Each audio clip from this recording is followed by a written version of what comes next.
నమస్కారం ETV news కి స్వాగతం ఈనాటి ముఖ్యాంశాలు ఆపరేషన్ సింధూర్ తో బెంబేలెత్తిన పాక్కు మరో ఎదురు దెబ్బ లాహోర్లో ఎయిర్ డిఫెన్స్ వ్యవస్థను ధ్వంసం చేసిన భారత సైన్యం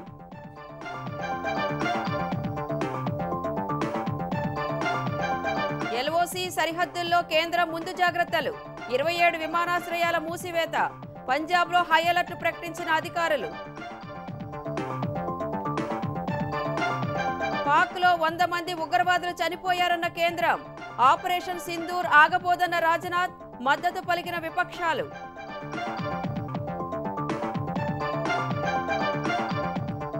పౌరులపై దాడులు చేశారన్న వాదనపై కేంద్రం మండిపాటు ఉగ్రవాదుల అంత్యక్రియలకు పాక్ సైనికాధికారులు హాజరైనట్లు వెల్లడి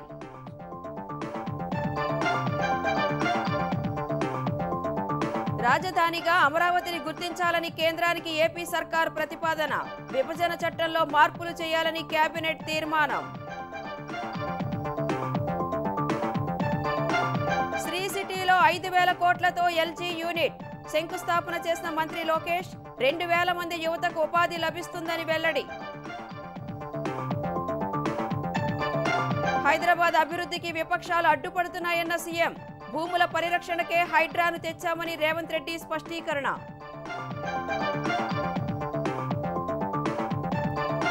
తెలంగాణ ఛత్తీస్గఢ్ సరిహద్దుల్లో మరో ఎన్కౌంటర్ కీలక నేతలు చంద్రన్న ప్రకాష్ సహా 8 మంది మావోయిస్టులు మృతి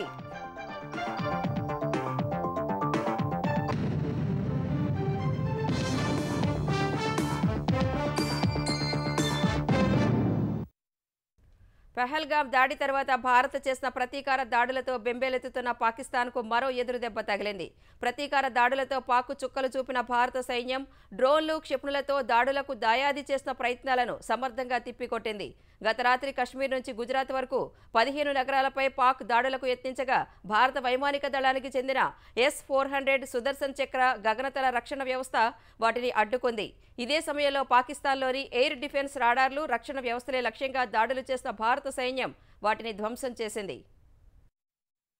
ఆపరేషన్ సింధూర్ తర్వాత భారత్పై దాడి చేసేందుకు పాక్ చేసిన ప్రయత్నాలు ఫలించలేదు గత రాత్రి కశ్మీర్ నుంచి గుజరాత్ వరకు సరిహద్దు ప్రాంతాల్లో పాకిస్తాన్ దాడులకు యత్నించగా భారత వైమానిక దళానికి చెందిన S-400 సుదర్శన చక్ర వైమానిక రక్షణ క్షిపణి వ్యవస్థ వాటిని కూల్చివేసింది చైనాకు చెందిన HQ-9 రక్షణ వ్యవస్థ ఉపయోగిస్తున్న పాకిస్తాన్ అవంతిపుర శ్రీనగర్ జమ్మూ పఠాన్కోట్ అమృత్సర్ కపుర్తలా జలంధర్ అదాంపూర్ బఠిండా చండీగఢ్ నాల్ ఫలోడి భుజ్ తదితర ప్రాంతాల్లోని సైనిక స్థావరాలను లక్ష్యం చేసుకొని దాడులకు యత్నించింది అయితే వాటిని ఇంటిగ్రేటెడ్ కౌంటర్ UAS గ్రిడ్ గగనతల రక్షణ వ్యవస్థతో సమర్థంగా అడ్డుకున్నట్లు రక్షణ శాఖ వెల్లడించింది పాకిస్తాన్ దాడులకు రుజువుగా వీటి శకలాలను ఆయా ప్రాంతాల నుంచి సేకరిస్తున్నట్లు తెలిపింది ఈ క్రమంలోనే ప్రతీకార దాడులకు దిగిన భారత సైన్యం పాక్లోని వివిధ చోట్ల ఉన్న గగనతల రక్షణ రాడార్లు వ్యవస్థలపై విరుచుకుపడింది ఈ దాడుల్లో లాహోర్లోని ఎయిర్ డిఫెన్స్ వ్యవస్థ ధ్వంసమైనట్లు రక్షణ శాఖ వర్గాలు వెల్లడించాయి మరోవైపు భారత్ జరిపిన డ్రోన్ దాడుల్లో తమ సైనికులు 4 గాయపడినట్లు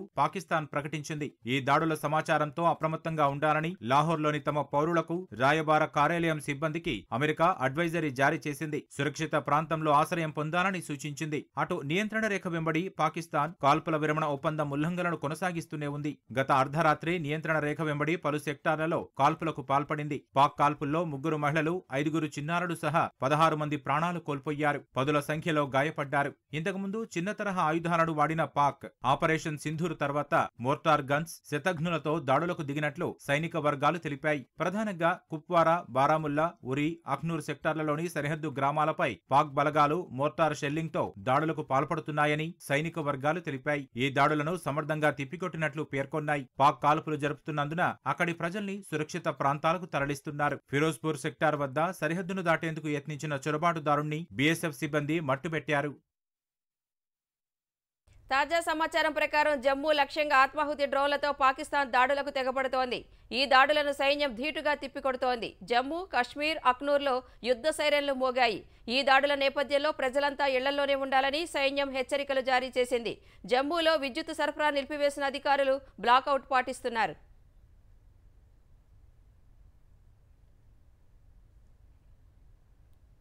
ఆపరేషన్ సింధూర్ తర్వాత అప్రమత్తమైన భారత్ పాకిస్తాన్తో సరిహద్దులున్న రాష్ట్రాల్లోని 27 విమానాశ్రయాలు మూసివేసింది. చాలా నగరాల్లో హై అలర్ట్ విధించిన కేంద్రం మే 10 వరకు ఉత్తర వాయువ్య రాష్ట్రాల్లోని విమానాశ్రయాలు మూసివేయాలని ఆదేశించింది. తదుపరి నోటీసు వచ్చే వరకు ఎలాంటి రాకపోకలు ఉండకూడదని స్పష్టం చేసింది. ఇందులో భాగంగా అమృత్సర్ విమానాశ్రయాన్ని మూసివేస్తున్నట్లు అధికారులు తెలిపారు. పంజాబ్ అంతటా హై అలర్ట్ ఉందని, బహిరంగ ప్రదేశాల్లో జనాలు గుమిగూడకూడదని సూచించారు. భద్రతా చర్యల్లో భాగంగా పోలీసు అధికారులకు అన్ని రకాల సెలవులను రద్దు చేసినట్లు తెలిపారు. పంజాబ్ సరిహద్దులోని 6 జిల్లాల్లో పాఠశాలల్ని మూసివేశారు. పంజాబ్ మోగా జిల్లా బంగేరియా గ్రామంలో అనుమానాస్పద వస్తువు కనిపించగా స్థానికులు పోలీసులకు సమాచారం ఇచ్చారు.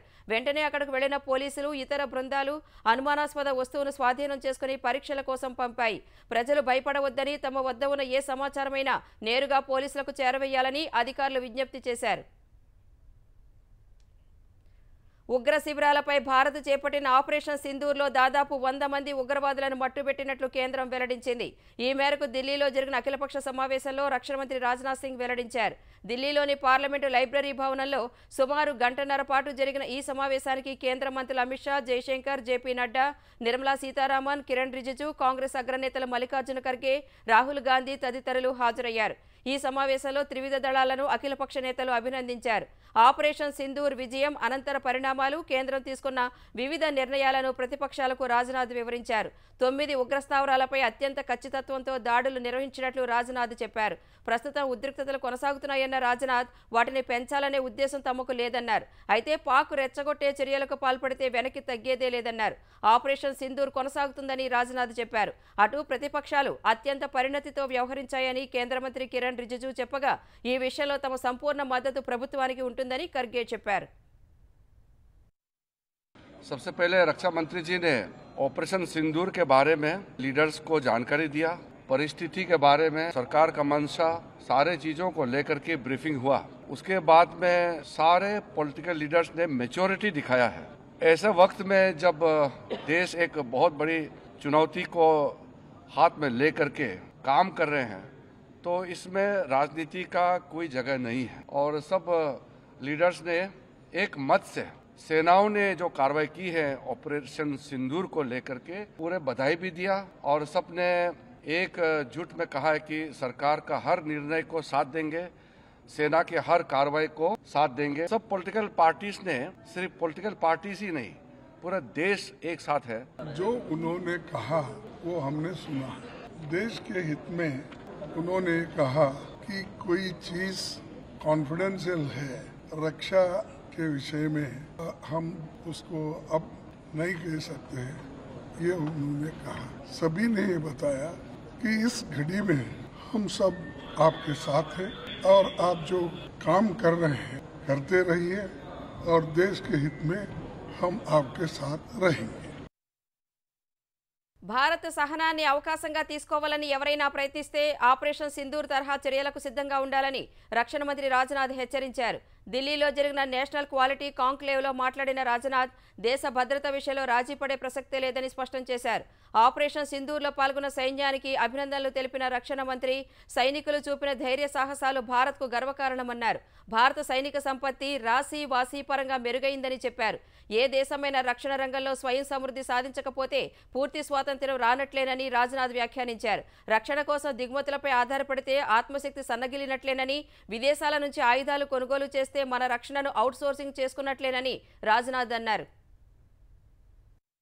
जिस प्रेसिजन के साथ यानी जिस सटीकता के साथ ऑपरेशन सिंदूर एग्जीक्यूट किया गया वह अनइमेजिनेबल है, बहुत ही सराहनीय है। इसमें 9 टेररिस्ट कैंप्स तबाह हुए और अच्छी खासी संख्या में आतंकी मारे गए। जिस तरह से इस ऑपरेशन को किसी भी इनोसेंट को नुकसान पहुंचाए बिना मिनिमम कोलेटरल डैमेज के साथ अंजाम दिया गया, वह इसलिए संभव हो पाया क्योंकि हमारे formidable and professionally trained armed forces के पास इक्विपमेंट भी हाई क्वालिटी के थे। हमने हमेशा ही एक रिस्पांसिबल नेशन होने का रोल बड़े संयम से निभाया है। हम लगातार इस बात के पक्ष कर रहे हैं कि समस्याओं का समाधान बातचीत के जरिए से हो, परंतु इसका अर्थ यह नहीं है कि हमारी सहनशीलता का कोई नाजायज फायदा उठाए। यदि कहीं कोई हमारे इस संयम का फायदा उठाने की कोशिश करता है, उसे कल की तरह ही क्वालिटी कार्रवाई का सामना करने के लिए भी पूरी तरह से तैयार रहना होगा। ఆపరేషన్ సింధూర్లో భాగంగా పాకిస్తాన్లోని ఉగ్ర స్థావరాలనే లక్ష్యంగా చేసుకున్నామని, సైనిక స్థావరాలను కాదని విదేశాంగ శాఖ కార్యదర్శి విక్రమ్ మిశ్రీ మరోసారి స్పష్టం చేశారు. ఉద్రిక్తతలను తీవ్రం చేయడం భారత ఉద్దేశం కాదని, ఇరు దేశాల మధ్య ఉద్రిక్తతలకు తొలుత పాకిస్తాన్ తెరలేపిందని పేర్కొన్నారు.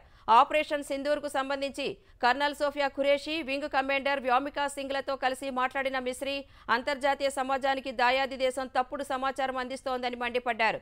ప్రార్థనా స్థలాలపై దాడి చేశామనేది కూడా వాస్తవం కాదని స్పష్టం చేశారు. పాకిస్తానే జమ్మూ కాశ్మీర్లోని గురుద్వారాలపై దాడులు చేస్తోందని చెప్పారు. భారత్లోని సామాన్య పౌరులపై దాడులు చేస్తూ పాక్ ఉద్రిక్తతలను ఉధృతం చేస్తోందని మిశ్రీ ఆగ్రహం వ్యక్తం చేశారు. ఇరు దేశాల మధ్య ఉద్రిక్తతలు తగ్గించే అవకాశం ఇప్పుడు పాక్ చేతిలోనే ఉందన్నారు. No military targets have been selected. Only terrorist infrastructure in Pakistan has been hit. The claim that only civilians were killed in the strikes on the 7th of May. As far as we are concerned, the individuals eliminated at these facilities were terrorists. Giving terrorist state funerals may be a practice in Pakistan. Pakistan has also claimed that India deliberately attacked religious sites. This is completely false again, and it is in fact Pakistan that is misusing religious sites as a cover to in fact radicalize, direct and indoctrinate and train terrorists. దేశంపై దాడికి పాల్పడిన వారిని పూర్తి స్థాయిలో నిర్మూలించే ఉద్దేశంతో సైన్యం చేపట్టిన operation సింధూర్కు పూర్తి స్థాయిలో మద్దతిస్తున్నట్లు ముఖ్యమంత్రి రేవంత్ రెడ్డి పునరుద్ఘాటించారు. ఆపరేషన్ సింధూర్ పేరిట పాకిస్తాన్ ఉగ్రముఖల స్థావరాలను ధ్వంసం చేసిన దేశ సైన్యానికి మద్దతుగా సచివాలయం నుంచి నెక్లెస్ రోడ్డు వరకు సంఘీభావ ర్యాలీ నిర్వహించారు. ముష్కరుల దాడిలో అమరులైన వారికి అంజలి ఘటించారు. దేశ పౌరుడిగా మన సాయుధ దళాలకు అండగా నిలుస్తున్నామన్న సీఎం దేశ సార్వభౌమాధికారాన్ని కాపాడుకోవడంలో అందరం ఏకం కావాలని పిలుపునిచ్చారు. మా శాంతి స్వరూపాన్ని, మా శాంతి యొక్క ఆకాంక్షను మా చేతగాని తనంగా ఎవరైనా భావించి మా భూభాగంలో కాలు మోపి మా ఆడబిడ్డల నుదుటి సింధూరాన్ని తుడిచి వెయ్యాలనుకుంటే ఆపరేషన్ సింధూరే మీకు సమాధానం.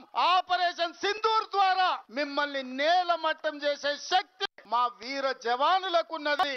ఆ వీర జవానులకు 140 కోట్ల భారతీయులు అండదండగా నిలబడతారని మేము సందేశాన్ని పంపించదలుచుకున్నాం. భారత్ పాక్ మధ్య ఉద్రిక్తతలు తీవ్రమవుతున్న నేపథ్యంలో ఆంధ్రప్రదేశ్లోని పలు ప్రాంతాల్లో చేపట్టిన భద్రతా చర్యలు, ప్రజలు, సంస్థల రక్షణ, ప్రముఖుల భద్రతపై ఉన్నతాధికారులు హైలెవెల్ రివ్యూ చేశారు. ప్రస్తుత పరిస్థితులను సమీక్షించిన DGP Harish Kumar Gupta, intelligence chief Mahesh Chandra Ladda security protocols పూర్తి స్థాయిలో అమలు చేయాలని, ఎక్కడా రాజీ పడవద్దని అధికారులకు సూచించారు. ముఖ్యమంత్రి చంద్రబాబు భద్రత విషయంలో పటిష్ట చర్యలకు డీజీపీ ఆదేశించారు. జనసమూహంలోకి సీఎం వెళ్లే సమయంలో పాటించాల్సిన నిబంధనలు, ప్రత్యేక ఏర్పాట్లపై దృష్టి పెట్టాలని జిల్లా ఎస్పీలకు ఆదేశాలు జారీ చేశారు. భద్రతా ఏర్పాట్ల గురించి సీఎం చంద్రబాబుకు ఉన్నతాధికారులు తెలుపగా సామాన్య ప్రజలు, కార్యకర్తలకు ఇబ్బంది కలగకుండా అవసరమైన మేర రక్షణ చర్యలు చేపట్టాలని అధికారులకు సీఎం సూచించారు. పునర్విభజన చట్టంలో విభజిత ఆంధ్రప్రదేశ్ రాజధాని స్థానంలో అమరావతి పేరు చేర్చే ప్రతిపాదనకు ఏపీ కేబినెట్ ఆమోదం తెలిపింది. ఆపరేషన్ సింధూర్ నిర్వహించిన ప్రధాని మోదీకి త్రివిధ దళాలకు మంత్రివర్గ సభ్యులు సెల్యూట్ చేశారు. పోలవరం, బనకచెర్ల అనుసంధానంపై సుదీర్ఘంగా చర్చించారు. జలహారతి కార్పొరేషన్ కింద ప్రాజెక్టును ప్రాధాన్యాంశంగా తీసుకుని త్వరితగతిన పూర్తి చేద్దామని సీఎం చంద్రబాబు మంత్రులకు స్పష్టం చేశారు. తల్లికి వందనం, అన్నదాత సుఖీభవ తదితర సంక్షేమ కార్యక్రమాలపైన సమావేశంలో చర్చించారు. ముఖ్యమంత్రి చంద్రబాబు అధ్యక్షతన సచివాలయంలో దాదాపు 2 గంటలకు పైగా జరిగిన మంత్రివర్గ భేటీలో పలు కీలక నిర్ణయాలు తీసుకున్నారు. ఆపరేషన్ సింధూర్ నిర్వహించిన ప్రధాని మోదీకి, భారత సైన్యానికి కేబినెట్ అభినందనలు తెలిపింది. దేశ ప్రజల్లో ధైర్యం నింపేలా కేంద్రం వ్యవహరించిందని మంత్రులు అభిప్రాయపడ్డారు. విభజిత ఏపీకి రాష్ట్ర రాజధానిగా అమరావతిని పునర్విభజన చట్టంలో పేర్కొనాలని కేబినెట్ తీర్మానం చేసింది. చట్ట సవరణ చేయాల్సిందిగా కేంద్రానికి తీర్మానం పంపాలని నిర్ణయించారు. 47వ CRDA సమావేశంలో ఆమోదించిన 1732 కోట్ల విలువైన పనులకు మంత్రివర్గం సభ్యులు పచ్చజెండా ఊపారు. రాజధాని పరిధిలో వివిధ సంస్థలకు భూ కేటాయింపులకు ఆమోదముద్ర వేశారు. అమృత్ స్కీమ్లో నిధులు సద్వినియోగం చేసుకునేలా కొత్త విధానం అమలుకు కేబినెట్ తీర్మానించింది. మున్సిపల్ శాఖలో 281 పనులను హైబ్రిడ్ యాన్యుటీ విధానంలో చేపట్టేందుకు ఆమోదం తెలిపారు. గత 10 ఏళ్ల టర్నోవర్ ఆధారంగా కాంట్రాక్టర్ల రిజిస్ట్రేషన్ కు నిర్ణయించారు. జలవనరుల శాఖలో చేపట్టే ప్రాజెక్టుల కోసం కంపెనీల చట్టం మేరకు జలహారతి కార్పొరేషన్ ఏర్పాటుకు పచ్చజెండా ఊపారు. 349 కోట్ల రూపాయలతో పంట కాలువల్లో పూడికతీత పనులు చేపట్టేందుకు నిర్ణయించారు. చెరువుల డీసిల్టేషన్ కార్పొరేషన్ ద్వారా వచ్చే మట్టిని రైతులు ఉచితంగా తీసుకువెళ్లేందుకు కేబినెట్ ఆమోదం తెలిపింది.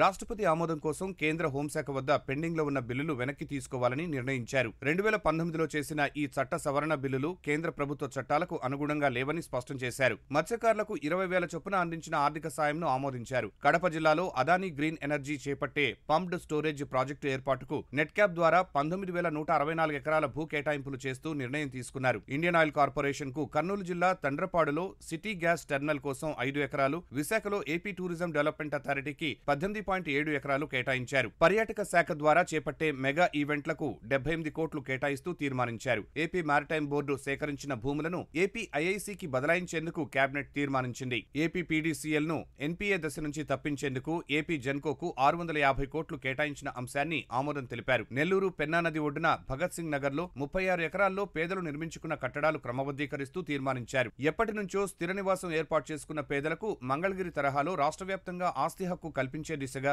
చర్యలు తీసుకోవాలని అధికారులను ముఖ్యమంత్రి ఆదేశించారు. అధికారిక కార్యక్రమాల్లో మంత్రులు, ఎమ్మెల్సీలు, ఎమ్మెల్యేలకు ప్రోటోకాల్ సమస్య తలెత్తకుండా చూసుకోవాలని సీఎం తెలిపారు. ఆంధ్రప్రదేశ్ను ఎలక్ట్రానిక్ ఉత్పత్తుల తయారీ కేంద్రంగా మార్చేందుకు బాటలు వేస్తున్నామని మంత్రి నారా లోకేష్ తెలిపారు. సత్యవేడు నియోజకవర్గంలోని శ్రీ సిటీలో అంతర్జాతీయ స్థాయి గృహోపకరణాల తయారీ సంస్థ ఎల్జీ యూనిట్కు లోకేష్ శంకుస్థాపన చేశారు. 5,000 కోట్ల రూపాయల వ్యయంతో ఏర్పాటు చేయబోయే ఈ కంపెనీ వల్ల ఆంధ్రప్రదేశ్ గ్లోబల్ ఎలక్ట్రానిక్ మ్యానుఫ్యాక్చరింగ్ హబ్గా అవతరిస్తుందని అన్నారు. 839 కోట్ల రూపాయలతో మరో 5 అనుబంధ యూనిట్లు 6 ఏళ్లలో ఏర్పాటు కానున్నాయని చెప్పారు. ఈ పెట్టుబడుల ద్వారా 2,000 మంది యువతకు ఉద్యోగావకాశాలు వస్తాయని పేర్కొన్నారు. ఈ కార్యక్రమం ఎల్జీ పరిశ్రమ నిర్మాణాలకు శంకుస్థాపన మాత్రమే కాదని ఏపీ భవిష్యత్తు కోసం కొత్త పునాదులు వేస్తున్నామని తెలిపారు. మేడ్ ఇన్ ఆంధ్ర నుంచి మేడ్ ఫర్ ది వరల్డ్ వరకు తమ జైత్రయాత్ర కొనసాగుతుందని లోకేష్ వివరించారు. This project is one of the first major foreign direct investment under the new government. The people of Andhra Pradesh gave us a resounding mandate.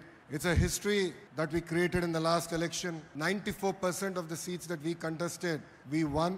The clear mandate was about creating jobs. And we believe that this investment is in the step in that direction. This also reflects our leader, Mr. Naidu's commitment to speed of doing business, robust infrastructure, a future-focused vision of Andhra Pradesh. We promised ease of doing business, and today we are delivering speed of doing business. ఆంధ్రప్రదేశ్లో నమోదైన మద్యం కుంభకోణం కేసులో నిందితులకు సుప్రీంకోర్టులో ఎదురుదెబ్బ తగిలింది. ఈ కేసులో నిందితులు కృష్ణమోహన్ రెడ్డి, ధనుంజయ రెడ్డి, బాలాజీ, గోవిందప్ప దాఖలు చేసిన ముందస్తు బెయిల్ పిటిషన్లను సుప్రీంకోర్టు తిరస్కరించింది. ఇప్పటికిప్పుడు మధ్యంతర రక్షణ ఇవ్వలేమని జస్టిస్ పార్దీవాలా తేల్చి చెప్పారు. హైకోర్టులో పెండింగ్ ఉండగానే పిటిషన్ దాఖలు చేశారన్న ధర్మాసనం, అక్కడి ధర్మాసనం తుది తీర్పు ఇచ్చినందున ముందస్తు బెయిల్ పిటిషన్లపై ప్రస్తుతానికి విచారణ కుదరదని తేల్చి చెప్పింది. అవసరం అనుకుంటే నిందితులు మరో పిటిషన్ దాఖలు చేయాలని ఆదేశించిన ధర్మాసనం తదుపరి విచారణను ఈ నెల 13కు వాయిదా వేసింది. ఏపీలో జరిగిన మద్యం కుంభకోణం కేసును దర్యాప్తు చేసేందుకు ఎన్ఫోర్స్మెంట్ డైరెక్టరేట్ సిద్ధమవుతోంది. వేల కోట్ల రూపాయలు అక్రమ మార్గంలో తరలించారనే ఆరోపణలు వచ్చినందున రంగంలోకి దిగిన ఈడీ మద్యం కేసుకు సంబంధించిన వివరాలను ఇవ్వాలని సిట్ అధినేత విజయవాడ సిపికి లేఖ రాసింది. Prevention of money laundering act 2002 ప్రకారం కేసు దర్యాప్తు చేస్తామని ఈడీ తన లేఖలో పేర్కొంది. మద్యం కుంభకోణంపై సిఐడి అధికారులు నమోదు చేసిన ఎఫ్ఐఆర్ సర్టిఫైడ్ కాపీ ఇవ్వాలని కోరింది. ఈ కేసుతో సంబంధం ఉన్నట్లు గుర్తించిన బ్యాంకు ఖాతాలు, ఆస్తుల వివరాలు అందజేయాలని తెలిపింది. ఇప్పటి వరకు ఈ కేసులో అరెస్టు చేసిన నిందితుల వివరాలు, రిమాండ్ రిపోర్టులు తమకు ఇవ్వాలని కోరింది. ఈ కేసు దర్యాప్తుకు సంబంధించిన పత్రాల సమాచారాన్ని ఇవ్వాలని ఈడీ కోరింది. హైదరాబాద్ అభివృద్ధి కోసం ఏ పని చేపట్టినా ప్రతిపక్షాలు అడ్డుపడుతున్నాయని ముఖ్యమంత్రి రేవంత్ రెడ్డి ఆరోపించారు. మూసీ ప్రక్షాళన, కంచెగచ్చబౌలి భూముల విషయంలో ముందుకు వెళ్లకుండా చేస్తున్నారంటూ మండిపడ్డారు. త్వరలోనే మూసీ పరివాహక ప్రాంత ప్రజలతో ఆత్మీయ సమ్మేళనం ఏర్పాటు చేస్తామని సీఎం వెల్లడించారు.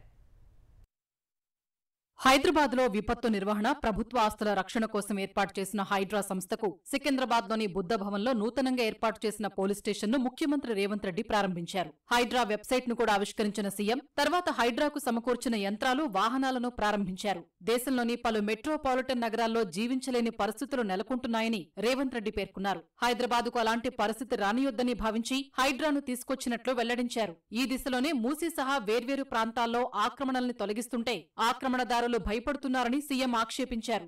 మూసీని, చెరువులను నాలాలను రోడ్ల మీద అక్రమ నిర్మాణాలను తొలగిస్తే రియల్ ఎస్టేట్ పడిపోతుంది, రేవంత్ రెడ్డి వెట్ల కూల కొడతారన్నారు. సరేనయ్యా, మరి రియల్ ఎస్టేట్ పెంచుదామని 400 ఎకరాలు ఎవరికో ప్రైవేట్ కంపెనీకి కట్టబెడితే 20 ఏళ్ల తర్వాత నేను కొట్లాడ వెనకకి తెచ్చి ఒక పెద్ద ఐటీ పార్క్ ను డెవలప్ చేద్దామని డెవలప్మెంట్ చేస్తే లేదు ఇక్కడ ప్రకృతిని కాపాడాలి, ఇక్కడ చెట్టు ఉంది, పుట్టు ఉంది, పాము ఉంది, పిట్ట ఉంది, పాములు ఎట్లా బతుకుతాయి, పిట్టలు ఎట్లా బతుకుతాయని ఆ 400 ఎకరాలను అడ్డుకుంటూ అక్కడికి పోయి అది చేస్తేనేమో రియల్ ఎస్టేట్ వాడిపోతుంది అంటూ ఇక్కడ పెద్ద పెద్ద పరిశ్రమలను తీసుకొచ్చి ఐటీ ఒక ఇన్ఫర్మేషన్ నాలెడ్జ్ సెంటర్ ని క్రియేట్ చేద్దాం ఒక 400 ఎకరాల అంటే లేదు ఇప్పుడు ప్రకృతి వాడిపోతుంది అంటారు. కడుపు నిండా విషం నింపుకొని ఈ ప్రభుత్వాన్ని ముందుకు వెళ్ళనీయొద్దు, ప్రజలకు మేలు జరగనీయొద్దన్న ఆలోచన స్పష్టంగా ఇందులో కనిపిస్తుంది.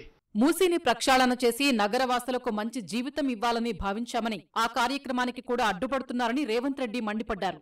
మీరేమో జూబ్లీ హిల్స్, బంజారా హిల్స్, జన్వాడల లేకపోతే ఎర్రవల్లి ఫామ్ హౌస్లలో విశాలమైన భవంతులలో మీరు ఏమో బతుకుతారు, వాళ్ళు మాత్రం మూసీల్నే ఆ మురికిలోనే మునిగి చావాలనా అని నేను అడుగుతున్నా. అడ్డుకునే వాళ్ళని సబర్మతి రివర్ ఫ్రంట్ గుజరాత్ లో కట్టుకుంటాడు, యమునా నది రివర్ ఫ్రంట్ కట్టుకుంటది ఢిల్లీలో, ఉత్తరప్రదేశ్ లో గంగా నది ప్రక్షాళన చేస్తాడు. మరి మూసీ ప్రక్షాళన చెయ్యొద్దా? మోడీ గారు చేస్తే గొప్పెట్లా, తెలంగాణ ప్రభుత్వం చేస్తే తప్పెట్లా అని నేను అడుగుతున్నా. హైడ్రా మానవీయ కోణంలో వ్యవహరించాలని సీఎం సూచించారు. పేదలను పెద్దలను ఒకే ఘాటున కట్టొద్దని స్పష్టం చేశారు. ఖమ్మం జిల్లాలో నూతన వైద్య కళాశాల భవనాల నిర్మాణాలకు రాష్ట్ర మంత్రులు శంకుస్థాపన చేశారు. ఈ కార్యక్రమంలో ఉప ముఖ్యమంత్రి భట్టి విక్రమార్క, మంత్రులు దామోదర రాజనరసింహ, తుమ్మల నాగేశ్వరరావు, పొంగులేటి శ్రీనివాసరెడ్డి పాల్గొన్నారు. 35 ఎకరాల్లో 166 కోట్ల రూపాయలతో నిర్మాణం జరగనున్న వైద్య కళాశాల భవనాలకు వారు శంకుస్థాపన చేశారు. కాంగ్రెస్ ప్రభుత్వం వచ్చాక వైద్య శాఖలో 8,000 పోస్టులు భర్తీ చేశామన్న మంత్రులు వర్గీకరణ ఆధారంగానే రాబోయే నోటిఫికేషన్లు ఉంటాయని స్పష్టం చేశారు. ప్రజల కోసమే కాంగ్రెస్ ప్రభుత్వం పనిచేస్తోందన్న ఉప ముఖ్యమంత్రి సంక్షేమ కార్యక్రమాల కోసం వేల కోట్లు ఖర్చు చేస్తున్నామని తెలిపారు. ఛత్తీస్గఢ్ బీజాపూర్ సరిహద్దులో జరిగిన ఎదురుకాల్పుల్లో 8 మంది నక్సల్స్ మృతి చెందారు. ఉసూరు ప్రాంతంలోని లంకపల్లి అడవుల్లో కూంబింగ్ నిర్వహిస్తుండగా భద్రతా బలగాలు నక్సల్స్ మధ్య ఎదురుకాల్పులు జరిగాయి. మృతుల్లో మావోయిస్టు కేంద్ర కమిటీ సభ్యుడు చంద్రన్న, మావోయిస్టు ఎస్జెడ్ సీఎం బండి ప్రకాష్ మరణించారు. చంద్రన్నపై ₹1 కోటి రివార్డు ప్రకటించారు. కర్రెగుట్టలో మావోయిస్టుల కోసం భద్రతా బలగాలు గాలింపు జరుపుతున్న వేళ ములుగు జిల్లా వెంకటాపురం వాజేడు సరిహద్దు అటవీ ప్రాంతంలో ఐఈడీ పేలిన దుర్ఘటనలో 3 గ్రేహౌండ్స్ జవాన్లు మృతి చెందారు. మరో 3 స్వల్పంగా గాయపడ్డారు. వాజేడు సమీపంలోని పెనుగోలు గుట్టలో ఘటన జరిగింది. ఇదే సమయంలో మావోయిస్టులకు గ్రేహౌండ్స్ బలగాలకు మధ్య ఎదురుకాల్పులు జరిగాయి. ఛత్తీస్గఢ్ సరిహద్దు అటవీ ప్రాంతంలో కర్రెగుట్టల్లో బలగాలు గత 17 రోజులుగా కూంబింగ్ చేస్తున్నాయి. ఉత్తరాఖండ్ ఉత్తరకాశీ జిల్లా గంగానాని వద్ద హెలికాప్టర్ కుప్పకూలిన ఘటనలో 2 ఆంధ్రప్రదేశ్ వాసులు సహా 6 పర్యాటకులు మృతి చెందారు. మరో 2 తీవ్రంగా గాయపడ్డారు. క్షతగాతులను చికిత్స కోసం ఆసుపత్రికి తరలించారు. మృతి చెందిన వారిలో ఏపీకి చెందిన వేదవతి, విజయారెడ్డి ఉన్నారు. వేదవతి అనంతపురం ఎంపీ లక్ష్మీనారాయణ సోదరి కాగా ఆమె భర్త భాస్కర్ గాయపడ్డారు. ఆయనను రుషికేశ్ ఎయిమ్స్ కు తరలించి చికిత్స అందిస్తున్నారు. హెలికాప్టర్లో గంగోత్రి ఆలయానికి వెళుతుండగా ప్రమాదం జరిగింది. హెలికాప్టర్ ప్రమాదంపై ఉత్తరాఖండ్ సీఎం పుష్కర్ సింగ్ ధామీ దిగ్భ్రాంతి వ్యక్తం చేశారు. గాయపడ్డ వారికి మెరుగైన వైద్యం అందించాలని ఆదేశించారు. భారత్ పాక్ మధ్య ఉద్రిక్తతల నేపథ్యంలో బ్యాంకింగ్, ఎఫ్ఎంసీజీ, ఆటోమొబైల్ రంగాలకు చెందిన వాటాలు విక్రయించేందుకు మదుపర్లు మొగ్గు చూపగా దేశీయ స్టాక్ మార్కెట్లు ఇవాళ కూడా నష్టాల్లోనే ముగిశాయి. బాంబే స్టాక్ ఎక్స్చేంజి సూచీ సెన్సెక్స్ 412 పాయింట్లు క్షీణించింది. ఈ ఉదయం 80,912 పాయింట్ల వద్ద ప్రారంభమైన సూచీ ఆది నుంచి స్వల్ప హెచ్చుతగ్గుల మధ్య సాగింది. ఈ క్రమంలో స్వల్పంగా పెరిగి 80,927 పాయింట్ల గరిష్ట స్థాయిని తాకింది. తర్వాత క్రమంగా తగ్గుతూ 79,988 పాయింట్ల కనిష్ట స్థాయికి పడిపోయింది. చివర్లో కాస్త కోలుకుని 80,335 పాయింట్ల వద్ద స్థిరపడింది. జాతీయ స్టాక్ ఎక్స్చేంజి సూచీ నిఫ్టీ 140 పాయింట్లు తగ్గి 24,274 పాయింట్ల వద్ద ముగిసింది.